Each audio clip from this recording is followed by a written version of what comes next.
അജയ്, നമ്മുടെ നാട്ടിൽ ഇപ്പോൾ റിവ്യൂവേഴ്സിനെ കൊണ്ട് നടക്കാൻ വയ്യാത്തൊരവസ്ഥയല്ലേ? എല്ലാ കാര്യങ്ങളിലും റിവ്യൂവേഴ്സ് കയറി ഇടപെടുന്നൊക്കെയാണ് പറയുന്നത്. പ്രത്യേകിച്ചും ഈ പുതിയ സിനിമകളുടെ റിലീസിലും അവരുടെ ആ സിനിമയുടെ ഫ്യൂച്ചറിനെ പോലും എത്ര കഷ്ടപ്പെട്ടുണ്ടാക്കിയ പടങ്ങളാണെങ്കിൽ പോലും അതിന്റെ മുന്നോട്ടുള്ളൊരു പോക്കിന് റിവ്യൂവേഴ്സ് ഒരു ഭാഗമായി മാറുന്നത്. അവരോട് കൈ അതിനകത്ത് കിടക്കുന്നുണ്ട്. നല്ല രീതിയിലും ചീത്ത രീതിയിലും ഉണ്ടെന്നൊക്കെയാണ് ആരോപണങ്ങൾ. അതൊക്കെ ഓക്കെ, അത് സോഷ്യൽ മീഡിയ ആണ്, അത് നമ്മുടെ കാലം മാറുന്നതനുസരിച്ച് കോലവും മാറിക്കൊണ്ടിരിക്കുന്നു. പക്ഷേ അക്കൂട്ടത്തിൽ ചില എന്താ പറയുന്നത്, പിന്നെ ഈ കുറച്ച് വ്യക്തികളല്ലേ, അതായത് ഞാനൊരു മലയാള പഴഞ്ചൊല്ല് പറയുകയാണെങ്കിൽ നീർക്കോലി കടിച്ചാലും അത്താഴം മുടങ്ങും എന്ന് പറയുന്ന പോലെ ചില ആൾക്കാർ, അത് അവർ സോഷ്യൽ മീഡിയ ഇൻഫ്ലുവൻസ് ആണെന്ന് ചോദിച്ചാൽ അവർ സോഷ്യൽ മീഡിയ ഇൻഫ്ലുവൻസേഴ്സ് അല്ല, ബ്ലോഗേഴ്സ് ആണെന്ന് ചോദിച്ചാൽ അല്ല, എന്നാൽ സിനിമാ നടന്മാരാണോ എന്ന് ചോദിച്ചാൽ അതുമല്ല. രണ്ടും കെട്ട ഒരു ടീമുകൾ, കുറച്ച് ടീമുകൾ. പ്രത്യേകിച്ച് പേരെടുത്ത് പറയുകയാണെങ്കിൽ ആറാട്ടണ്ണൻ, അലൻ ജോസ് പെരേര, ചെകുത്താൻ പിന്നെ കുറച്ച് ഒതുങ്ങിയെന്ന് തോന്നുന്നത് കേസിനോടുകൂടി. പക്ഷേ ഈ ഇവരെയൊക്കെ കൊണ്ടൊരു പ്രശ്നം എന്ന് പറഞ്ഞു കഴിഞ്ഞാൽ വേറെ ഒന്നുമല്ല, സിനിമ അങ്ങോട്ട് ഇറങ്ങി കഴിഞ്ഞ് കഴിഞ്ഞാൽ അവർ ഒരു പ്രിവ്യൂ ഷോയ്ക്ക് പോലും മര്യാദയ്ക്ക് ഒരു സിനിമാ നടിമാർക്കോ സിനിമാ നടന്മാർക്കോ തിയേറ്ററിൽ കയറാൻ പറ്റാത്ത അവസ്ഥയിലേക്ക് കാര്യങ്ങൾ മാറി. ഇറങ്ങി വരുമ്പോൾ പുള്ളിയാണ് അല്ലെങ്കിൽ ഈ അലൻ ജോസൊക്കെയാണ് വാദിക്കാൻ നിന്നിട്ട് ഹലോ സാർ കൈ കൊടുക്കാനൊക്കെ ആയിട്ട് പോകുന്നത്. എന്നിട്ട് പിന്നെ അവരുടേതായ ടെൻഷനിലും തിരക്കിലുമായിരിക്കും. അവരൊന്നും മൈൻഡ് ചെയ്യാതെ പോയി കഴിഞ്ഞാൽ പിന്നെ രാത്രി ഇരുട്ടത്ത് വന്നിട്ട് പുള്ളി ഒരു പകുതി കാണിച്ചുകൊണ്ടൊക്കെ ഒരുതരം എന്തോ ഒരു കോപ്രായം തുടങ്ങി പറയേണ്ടി വരും. അങ്ങനെയൊക്കെ ചെയ്യുന്നു. ഇതൊക്കെ സത്യത്തിൽ ഇതൊക്കെ ഒരു നിരോധിക്കേണ്ട ഒരു കാര്യമല്ല. ഇതൊക്കെ നിരോധിക്കുക എന്ന് പറഞ്ഞാൽ നിയമത്തിൽ നമുക്കത് പറ്റില്ല. ബട്ട് ആൾക്കാർ ഇതൊക്കെ എന്തിനാണ് എന്റർടൈൻമെന്റ് ചെയ്യുന്നതെന്നാണ് എന്റെ ഒരു ചോദ്യം. എന്ത് തോന്നുന്നു ജയിക്ക്? തീർച്ചയായിട്ടും ഈ പറഞ്ഞതുപോലെ ഈ സുനാമിയൊക്കെ സഹിച്ചതുപോലെ ഇവരെയും കൂടെ പേറേണ്ട ഒരു ബാധ്യത കേരളത്തിന് മലയാളികൾക്ക് വന്നു തോന്നുന്നില്ലേ? പ്രത്യേകിച്ച് ഈ ശരീർ പറഞ്ഞ പോലെ ആറാട്ടണ്ണന്റെ ഒക്കെ ഒരു ടീം അവരൊരു ബെൽറ്റ് ആണെന്ന് പറയേണ്ടി വരും. തീർച്ചയായിട്ടും അവർ കൂടിക്കൊണ്ടിരിക്കുക. മെൻസ് അസോസിയേഷൻ, ആറാട്ടണ്ണൻ, അലൻ ജോസ് പെരേര, അങ്ങനെ ഒരുപാട് വ്യക്തികൾ. അത് ചില ആൾക്കാരുടെയൊക്കെ നമുക്ക് ഈ പെറ്റ് നെയിമുകളെ അറിയത്തുള്ളൂ, ഇച്ചിരി മോശപ്പെട്ട പേരുകളായിട്ട് നമുക്ക് പറയുന്നില്ല. കാര്യം ആരുടെയും യഥാർത്ഥ പേരുകൾ നമുക്ക് അറിയില്ല. കാര്യം അവർ തന്നെ സ്വയമേ വിശേഷിപ്പിക്കുന്നത് ഈ ഒരു സോഷ്യൽ മീഡിയ ചാർത്തി കൊടുത്ത പേരുകളിലാണ്. പ്രത്യേകിച്ച് ഈ പറഞ്ഞ പോലൊരു കാര്യം, ഈ സെലിബ്രിറ്റികളിലെ അല്ലെങ്കിൽ ഈ ഒരു നടന്മാരുടെ സ്വസ്ഥമായിട്ട് തിയേറ്ററിൽ വന്ന് സിനിമ കാണാൻ വരുന്ന നടീനടന്മാരുടെ ഉൾപ്പെടെ മനസമാധാനം കെടുത്തിക്കൊണ്ടാണ് ഇവരുടെ ഒരു പോക്കെന്നുള്ളതാണ്. ആരുടെയും പ്രൈവസിയിൽ കയറി ഇടപെടുന്നു, അല്ലെങ്കിൽ അവർ വളരെ കാര്യമായിട്ട് അവരുടെ സിനിമയെ പറ്റിയിട്ടൊക്കെ സംസാരിച്ചുകൊണ്ടിരിക്കുമ്പോൾ ആ ഫ്രെയിമിൽ വന്ന് കയറി ഒരാൾ കാണിക്കാനായിട്ട് വരുന്ന ഈ ആറാട്ടണ്ണൻ അല്ലെങ്കിൽ അങ്ങനത്തെ ഉള്ള ആൾക്കാരൊക്കെ ഒരു ന്യൂസൻസ് ആയിട്ട് മാറിക്കൊണ്ടിരിക്കുകയാണ്. സത്യമാണല്ലേ? പക്ഷെ അതിന്റെ കൂട്ടത്തിൽ നമ്മൾ പറഞ്ഞുകൊണ്ടൊരു കാര്യം, സോഷ്യൽ മീഡിയ തന്നെയല്ലേ ഇവരെ ഒരു പരിധി വരെ ഇവരുടെ കോമാളിത്തട്ടങ്ങൾക്ക് കൂട്ടു നിൽക്കുന്നത് എന്ന് എനിക്കൊരു പരിധി വരെ തോന്നുന്നുണ്ട്. അത് ഒരു സൈഡാണ്, അതിന് ശാരീരിക്കുന്ന ഒരു നിലപാട്. വേറൊന്നുമല്ല, അത് ജയ് പറഞ്ഞതിൽ തെറ്റൊന്നും പറയാനില്ല. അതൊരു ഒരു നമുക്ക് സംശയം അങ്ങനെ തോന്നാം. കാരണം വേറൊന്നുമല്ല, സോഷ്യൽ മീഡിയ ആണ് ഇന്ന്. സോഷ്യൽ മീഡിയ അറിയാത്ത ഒരു കാര്യമില്ല, ഡിജിറ്റൽ വിപ്ലവമാണ് നടന്നുകൊണ്ടിരിക്കുന്നത്.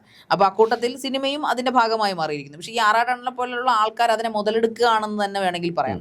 കാരണം സോഷ്യൽ മീഡിയ എനിക്ക് നമ്മുടെ ജനങ്ങളോടാണ് ചോദിക്കാനുള്ളത്. വേറൊന്നുമല്ല, ഇപ്പോൾ ഒരു ഇന്റർവ്യൂ, ഇപ്പോൾ സപ്പോസ് ഞാനും താങ്കളും ഇരിക്കുന്ന ഒരു ഇന്റർവ്യൂ ആണ് നമ്മൾ എടുക്കുന്നതെങ്കിൽ അതിന് താഴെ വന്ന് കിടക്കുന്ന കമന്റുകളൊക്കെ പൂരപ്പുറമ്പ് മാറി നിൽക്കുന്ന തെറി പൂരമാണ്. അത് നല്ലതോ ചീത്തയോ ഒന്നും ഇല്ല. നമ്മളെ കണ്ടന്റ് എടുത്ത് നോക്കുമ്പോൾ വിചാരിക്കും എന്തോ മോശമാണ് ഇവർ ചെയ്തിരിക്കുന്നത്. പക്ഷെ കണ്ടന്റ് നോക്കുമ്പോൾ ഒന്നുമില്ല. വളരെ മാന്യമായിട്ടൊരു ഇന്റർവ്യൂ ചെയ്യുന്നു, അല്ലെങ്കിൽ വലിയ മാന്യമായിട്ടൊരു പ്രോഗ്രാമിനെ കുറിച്ച് പറയുന്നു, അല്ലെങ്കിൽ ഒരു പ്രോഡക്റ്റിനെ കുറിച്ചോ, ഇതിനൊക്കെ താഴെ വരുന്ന കമന്റുകൾ എന്ന് പറഞ്ഞാൽ വളരെ മ്ലേച്ഛകരമായ കമന്റുകൾ. ഇപ്പൊ ഈ ആറാട്ടണ്ണനെയും അല്ലെങ്കിൽ അലൻ ജോസ് പെരേരയും പോലുള്ള ആൾക്കാരെ വളർത്തുന്നതും ഈ പറയുന്ന സോഷ്യൽ മീഡിയ തന്നെ. അതായത് അവർക്ക് വേണ്ടി മാത്രം ഒരു ഫാൻസ് അസോസിയേഷൻ പോലെ, അവർക്ക് വേണ്ടി മാത്രം ഒരു ബെൽറ്റ്, ആ ഒരു രീതിക്കാണ് പോയി. ഇന്ന് അവരെ മാത്രം കേന്ദ്രീകരിച്ചുകൊണ്ട് അതായത് ഇവർ സംസാരിക്കുന്ന കേട്ടാൽ നമ്മൾ തലയെ മുണ്ടിട്ടുണ്ട് ഓടും. ആ പരുവത്തിനാണ് ഈ അലൻ ജോസും ആറാട്ടണ്ണനും ഒക്കെ സംസാരിക്കുന്നത്. പക്ഷെ അവരെ വെച്ചുകൊണ്ട് ഇന്റർവ്യൂ ചെയ്യാനും അല്ലെങ്കിൽ അവരെ വെച്ചുകൊണ്ട് നല്ല രീതിക്ക് ഇന്റർവ്യൂ എടുക്കുന്ന ചാനലുകളൊക്കെ ഉണ്ട്. ഞാൻ ഈ പറയുന്ന ആറാട്ടണ്ണൻ ഇന്റർവ്യൂ എടുത്ത ഒരാളാണ്. പക്ഷേ ഞാൻ കുറെ കാര്യങ്ങൾ, ജനങ്ങൾ ആഗ്രഹിക്കുന്ന കുറെ കാര്യങ്ങൾ അദ്ദേഹത്തോട് ചോദിച്ചിട്ടുണ്ട്. ഈ ആറാട്ടനെ സംബന്ധിച്ച് ആസ് എ പേഴ്സൺ എന്ന നിലയിലുള്ള ഒരുപാട് എഡ്യൂക്കേറ്റഡ് ആയിട്ടുള്ള ഇന്റലക്ച്വൽ ആയിട്ടുള്ള ഒരു മനുഷ്യനാണ്.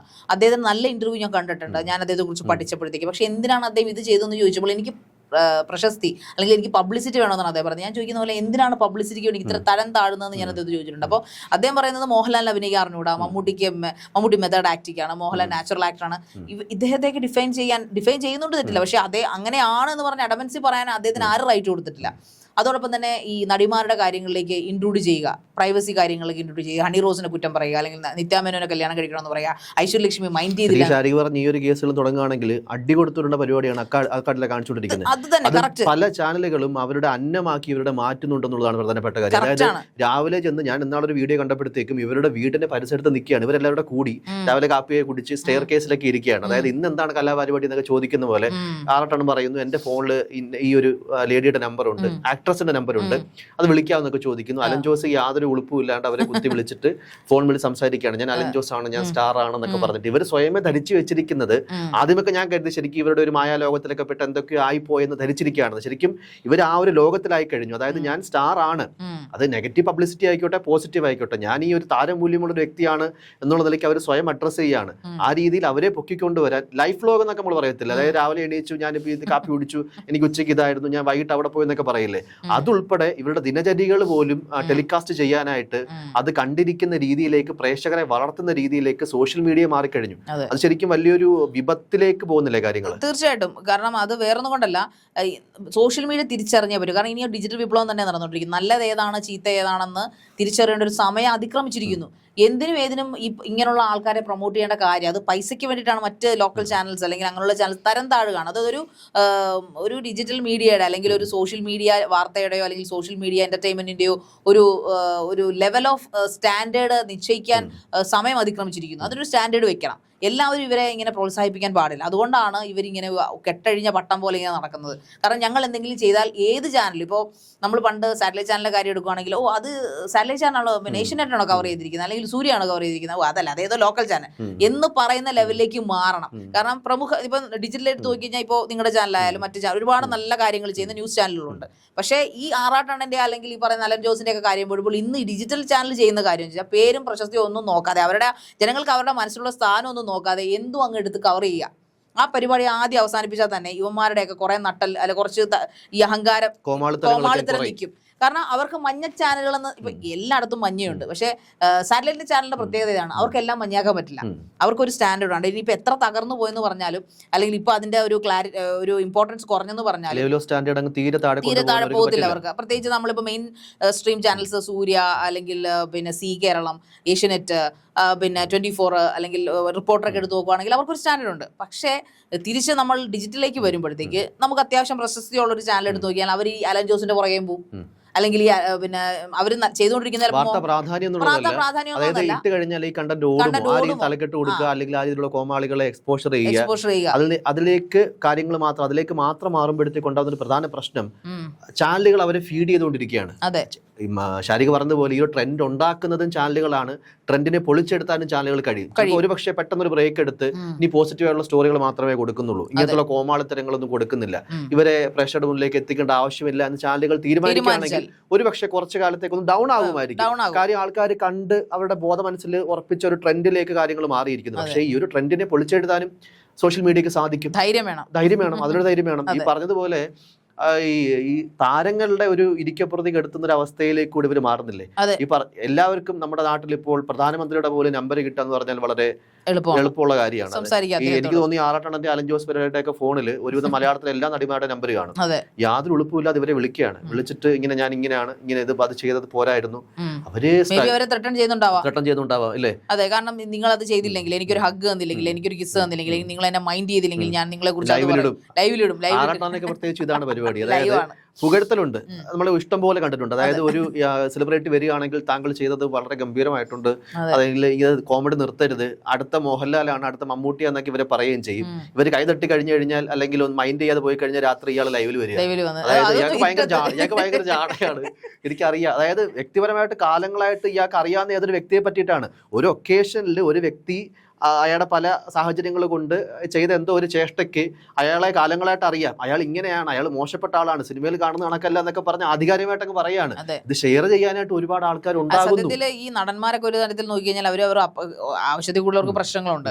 അതുകൂടാതെ ഈ പറയുന്ന പോലെ നിത്യമേനായാലും ലാലേട്ടനായാലും മമ്മൂക്കയായാലും ഡിഫമേഷൻ ഒന്നും ഇയാൾക്കെതിരെ പരാതി കൊടുത്തില്ല, അയാളെ ജീവിച്ച് പോക്കോട്ടെ എന്നായിരിക്കും അവർ ചിന്തിക്കുക. അത് പാടില്ല, പകരം കൊടുക്കണം. അവരെ കുറിച്ച് ഒരു വ്യക്തിഹത്യ നടത്തുമ്പോൾ മോശമാണ്, എനിക്ക് പണി കിട്ടും എന്നൊരു ബോധം ഇങ്ങനെയുള്ള ആൾക്കാരിൽ ഒരു പബ്ലിക് ന്യൂസൻസ്. ഇനി ഇദ്ദേഹത്തിന്റെ ജൂനിയേഴ്സ് വരാം, പലരും പൊട്ടിമുളച്ച് പതുക്കെ വരുന്നുണ്ട് അവിടുന്ന് ഇവിടുന്നൊക്കെ ആയിട്ട്, ഇതിലും വേഴ്സ്റ്റ് ആയിട്ടുള്ള ആൾക്കാരിനെ വന്നേക്കാം. അപ്പം എന്തും പറയാമെന്നാകും. ആ ഒരു ലെവല് മാധ്യമങ്ങൾ തന്നെ, ഈ പറയുന്ന സോഷ്യൽ മീഡിയ അതിനൊരു എന്താ പറയുന്ന ഒരു സ്റ്റോപ്പ് കടിഞ്ഞാൺ ഇട്ടേ പറ്റൂ. കാരണം വേറൊന്നും കൊണ്ടല്ല, സോഷ്യൽ മീഡിയ വിചാരിച്ചാൽ ഇവയാളെയൊക്കെ തടയാൻ പറ്റും. ഈ പറയുന്ന പോലെ നമ്മൾ വായിക്കുമ്പോൾ മലയാള മനോരമ മാറ്റിയിട്ട് പണ്ട് മഞ്ഞപത്രങ്ങൾ ഈവനിങ് ഡെയിലീസ് ഇറങ്ങുമായിരുന്നു. അപ്പൊ നമ്മൾ രണ്ടും ഒരുപോലെയാണ് കണക്കാക്കുന്നത്. അല്ല, നമ്മൾ മനോരമയ്ക്ക് അന്ത ഉക്കാർ വെച്ചിരിക്കാറ്, നമ്മൾ അത്രയും ടോപ്പിൽ കൊടുക്കും. അതേസമയം മഞ്ഞപത്രവും നമ്മൾ വായിക്കും. അതുപോലെ തന്നെ മഞ്ഞ ഡിജിറ്റൽ മീഡിയ ആ ലെവലിൽ പോട്ടെ, അവർക്ക് മഞ്ഞ ഇട്ട് കൊടുക്കാൻ നമ്മൾ. കാരണം ഇങ്ങനെയുള്ള ആൾക്കാരെ അവർ പ്രൊമോട്ട് ചെയ്തോട്ടെ. മറിച്ച് നല്ല ആൾക്കാരുണ്ട്, കുറേയധികം ഭൂരിഭാഗവും നല്ലവർ തന്നെയാണ്, അവരുടേതായ കണ്ടന്റ് ഇട്ടുകൊണ്ട് മുന്നോട്ട് പോകാൻ ആഗ്രഹിക്കുന്ന ആൾക്കാർ. അപ്പൊ അവരൊക്കെ നല്ല ടീമിനെ പോയി ഇദ്ദേഹത്തിന്റെ ഒരു സാധനങ്ങൾ ബൈറ്റ് ഒന്നും അവർ കൊടുക്കരുതെന്നാണ് ഞാൻ പറയുന്നത്, കുറച്ച് നാളത്തേക്ക്. അപ്പൊ സ്വാഭാവികമായിട്ടും ഈ ഒരു സെക്ടറിലേക്ക്, ഈ ഒരു ഗ്രൂപ്പിലേക്ക് ഇവരെ പോലെ ടീമുകൾ ചുരുങ്ങും. അപ്പൊ ഈ പറയുന്ന പോലെ തോന്നലുകളൊക്കെ തോന്നുമ്പോൾ ഇങ്ങനെയുള്ള ലോക്കൽ ചാനൽസിനെയൊക്കെ വിളിക്കുന്നു. അപ്പൊ ഡിജിറ്റൽ മീഡിയയിലും ഒരു ലോക്കൽ സെറ്റപ്പ് വരുമ്പോൾ ഇവർ പതുക്കെ അനിസ്പ്രേ പോലെ ഇല്ലാതായി അക്കോട് ഷാരി ശ്രദ്ധിച്ചോന്ന് അറിയത്തില്ല. ഈ അടുത്തിടയ്ക്ക് പുതിയൊരു, അതായത് ഇവരുടെ കൂട്ടത്തിൽ ചേർക്കാൻ പറ്റിയ ഒരു വ്യക്തിയാണെന്ന് എനിക്ക് തോന്നുന്നില്ല. അത്ര കോമാളിത്തരം കാണിക്കുന്ന ഒരാളല്ല. അയാൾക്ക് ആഗ്രഹം സിനിമയിൽ കയറി പറ്റണം എന്നുള്ളതാണ്. അതിന് വേണ്ടിയിട്ട് ആള് ചെയ്യുന്നത്, എനിക്ക് പേരറിയില്ല, നമുക്ക് ഫോട്ടോസ് കാണിക്കാം. അയാൾ ചെയ്യുന്നത് വെച്ച് കഴിഞ്ഞാൽ ഈ ഇറങ്ങുന്ന പ്രധാനപ്പെട്ട സിനിമകളിലെ ലീഡ് റോള്, നായക റോള് അതേപോലെ അനുകരിക്കുക, പ്രച്ഛന്ന വേഷം എന്നൊക്കെ പറയുന്ന പോലെ അനുകരിക്കുക. പക്ഷേ ഒരുവിധം ഗംഭീരമായിട്ട് ആ ക്യാരക്ടർ പിടിച്ച് അയാൾ സംഭാഷണങ്ങൾ പറയുന്നു. ഏതെങ്കിലും രീതിയിൽ സിനിമയിലേക്ക് എത്തിപ്പറ്റാനായിട്ട് ഒരു എക്സ്പോഷർ കിട്ടണം. തന്നെ ആൾക്കാർ, പ്രത്യേകിച്ച് സംവിധായകനും പ്രൊഡ്യൂസറൊക്കെ തന്നെ ശ്രദ്ധിക്കണം. ആ രീതിയിൽ ചില ആൾക്കാർ പോസിറ്റീവായിട്ട് തന്നെ ഉപയോഗിച്ച് തുടങ്ങിയിട്ടുണ്ട്. അതിന് ഇവരുടെ കൂട്ടത്തിൽ പെടുത്താൻ പറ്റുന്ന ആളായിട്ട് എനിക്ക് തോന്നുന്നില്ല. അതെ അതെ, കങ്കുവ വന്നപ്പോൾ അതിന്റെ ഡ്രസ്സിംഗ് പാറ്റേണുകൾ വന്നിരുന്നു, തങ്കലാൻ വന്നപ്പോൾ അതിന്റെ ഡ്രസ്സിംഗ് പാറ്റേണുകൾ വന്നിരുന്നു, ഇപ്പോൾ ലാസ്റ്റ് മാർക്ക് വന്നപ്പോൾ അതിന്റെ സ്റ്റൈൽ അഡാപ്റ്റ് ചെയ്ത് വന്നിരുന്നു. നടന്മാർ പോലും അംഗീകരിക്കുന്നത്, ഉണ്ണിമുകുന്ദനൊക്കെ സൈഡ് എന്നിട്ട് കൊള്ളാം എന്ന് പറയുന്നുണ്ട്. ആ രീതിയിൽ ചില ആൾക്കാർ ഇതിനെ നല്ല രീതിയിൽ യൂട്ടിലൈസ് ചെയ്യുന്നുമുണ്ട്. അങ്ങനെ കുറച്ച് ആൾക്കാർ വരണം. കാര്യം കോമാളിത്തരങ്ങൾ മാത്രം കാണിച്ചാൽ പോരല്ലോ, ആർക്കെങ്കിലും അവരുടെ ലക്ഷ്യത്തിലേക്ക് എത്താനുള്ള ഒരു വഴിയായിട്ട് മാറുന്നെങ്കിൽ അതൊരു നല്ല കാര്യം. തീർച്ചയായിട്ടും.